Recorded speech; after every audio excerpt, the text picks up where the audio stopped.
فكر تعمل يوتيوب وتبقى زي المشاهير، زي احمد ابو زيد، ابو فيلا، محمود اسماعيل، احمد ابو الرب او احمد ابو الروب، حاجه زي كده.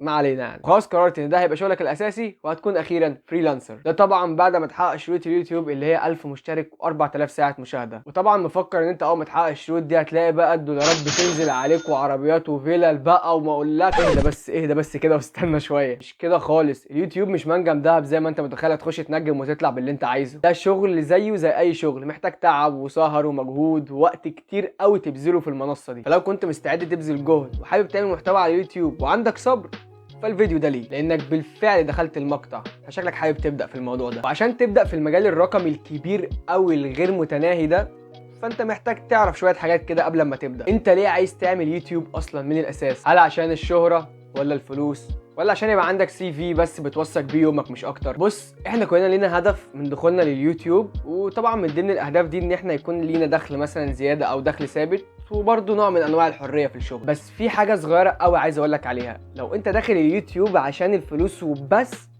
فاخرج، لان الفيديو ده في الاغلب مش هينفعك. لكن لو انت داخل الموضوع ده عشان انت فعلا بتحبه وهتندك فيه بحب وشغف، حتى لو مفيش مقابل سريع في الاول، فتابع الفيديو للنهايه. اظن انت عرفت انا عايزك تعمل ايه بالشياكه كده، مش لازم كل مره اقول لك بقى وكده يعني.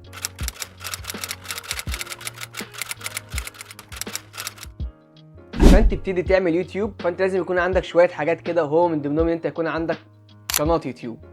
انا مش بهزر بجد، لازم يكون عندك قناه يوتيوب. وانا هنا اقصد بانك تعمل قناه يوتيوب بانك تبتدي تعمل فعلا الشانل بتاعتك على اليوتيوب، تحط صوره بروفايل حلوه وتعمل اسم يميزك شويه، ما يكونش اسم طويل قوي ولا قصير قوي، وما يكونش معقد كده وفيه الغاز، مجرد اسم بسيط ممكن يكون اسمك او النيك نيم بتاعك. نبدا بقى بالمعدات والحاجات اللي هتحتاجها، واللي في الاغلب هيكونوا 3 بس كحد ادنى. هتحتاج مايك واضاءه وتليفون. اول حاجه ودي اهم حاجه بالنسبه لي وهي المايك. انا هنا مش بتكلم على مايك احترافي، مش لازم تجيب مايك احترافي ب 10000 جنيه عشان تبدا يوتيوب.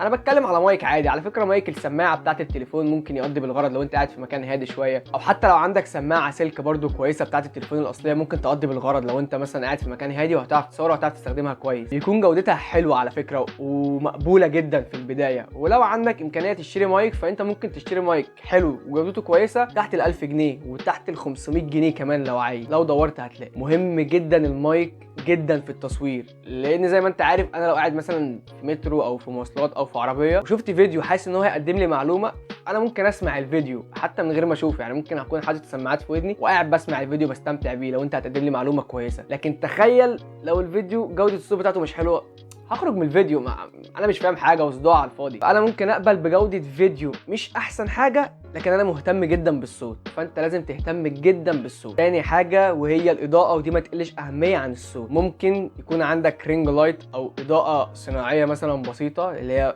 زي رينج لايت مثلا او سوفت بوكس صغير. ولو ما عندكش الامكانيه انت تجيب حاجه زي كده ومحتواك بيتطلب ان انت بس محتاج شويه اضواء خفيفه عشان تعمل الفيديو، فضوء الشباك ينفع. ممكن تقعد قدام الشباك مثلا الصبح بدري وتقعد تصور، بس ده هيعيقك شويه عشان الصبح بدري بيكون فيه شويه دوشه يعني والناس بتكون صاحيه وكده.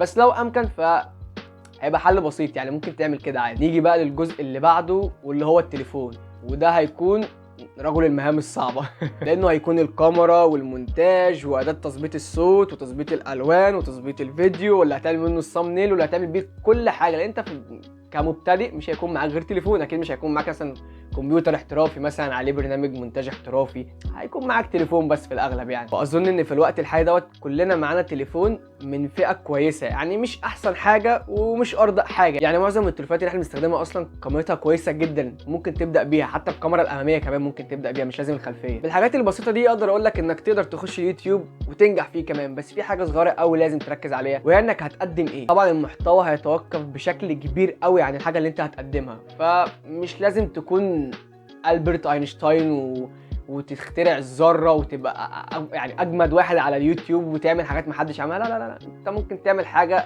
اي حد ممكن يعملها عادي، بس تعملها بطريقتك وتميز نفسك فيها. لو عرفت تميز نفسك في طريقه تقديمك للمحتوى صدقني هتنجح. فلو كنت مهتم بالفيديوهات اللي زي كده فانا ممكن اقول لك بالتفاصيل الممله قوي ازاي تعمل فيديو وترفعه على اليوتيوب، من اول المكان اللي هتقعد تصور فيه، من اضاءه للمايك لمونتاج لبرامج مونتاج اللي بتمنتج ازاي، تعمل كات ازاي، تعمل كل حاجه حرفيا من اول ما الفيديو بس يجي يكون فكره في دماغك لحد بقى فيديو على اليوتيوب بالسكريبت بكله. فلو حابب ان انا اتكلم في الموضوع ده بالتفاصيل الممله ما تنساش تقول لي في الكومنتات، وانا هقول لك تعمل ايه بالظبط عشان تعمل فيديو على اليوتيوب. وانا هنا ابقى وصلت لنهايه الفيديو. فلو الفيديو فادك ما تنساش تشترك في القناه وتدوس لايك لانه فعلا بيساعد في انتشار الفيديو وبيساعد ان القناه تكبر. وبس كده، اشوفك في فيديو تاني. خدتش بالك ان انا بصور بمايك تاني؟ بصور بمايك بويا BM1 او بويا M1 حاجه زي كده، عشان المايك البلوتوث اللي معايا لازم افضل ماسكه بقى، افضل اقعد وانا بتضايق، انا بتكلم بسرعه، فقلت اصور بده وخلاص. حتى لو جودته مش احسن حاجه لسه، اصلا مجرد جودته دلوقتي يعني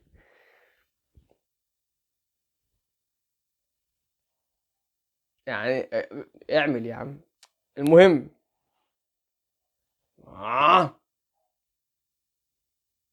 المهم انا يعني لسه بجرب جودته دلوقتي، لسه اصلا ما جربتش جودته، يعني لسه بختبر. فممكن الفيديو ده كله يروح حضر لو الجوده ما عجبتنيش، وابتدي اعمل فيديو من اول وجديد.